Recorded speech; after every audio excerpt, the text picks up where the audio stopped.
In this tutorial, I'm going to show you how to import data from JSON file into Microsoft SQL Server. So we have a JSON file, which looks like this, and it has a root node called employees. I have already created a source connection directory and target connection to SQL Server. Let's create new transformation called JSON to SQL Server.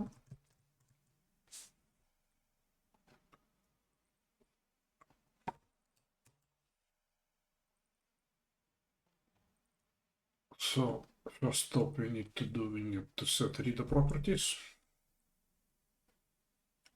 So connection type is JSON and connection name is JSON. Select the file. What is the file name? File name is JSON1. The root node.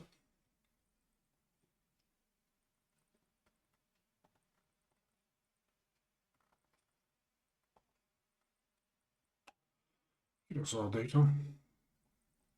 You can see it's very easy. So next step is setting right data target type to SQL Server connection, and we need to select the table. And table is called employees. What we also want to do, we need to truncate it.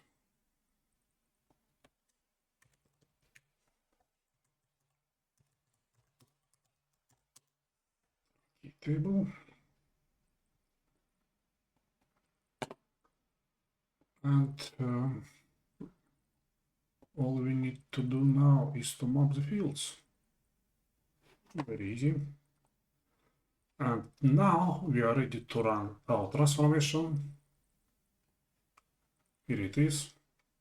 Let me check that we actually have the data. And okay, the data is loaded. Thank you for watching. Please like and subscribe. Our software and documentations are not perfect. In fact, no one is perfect, or anything is perfect. So if you have any questions or suggestions, please go to our support forum and ask them, and we will help you. Thank you. Bye.